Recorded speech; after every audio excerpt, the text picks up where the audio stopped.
Sebanyak 510 calon komisioner KPU Kabupaten Kota di Sumatera Selatan menggelar tes psikotes dalam pemilihan calon komisioner KPU Kabupaten Kota di Rumah Sakit Ernaldi Bahar Kota Palembang.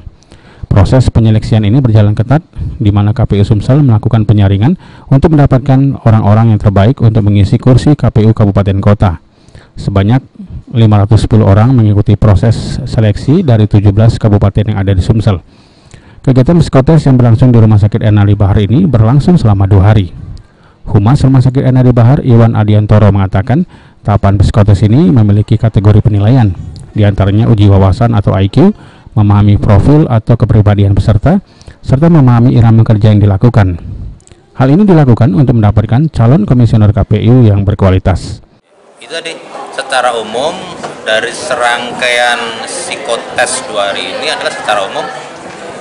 Yang pertama, mengetahui intelijensi atau IQ dari peserta tes, ya, calon komisioner KPU. Kedua, ingin mengetahui profil kepribadian para calon komisioner KPU. Yang ketiga, ingin mengetahui irama kerja calon komisioner KPU. Ade Sunandar, PAL TV.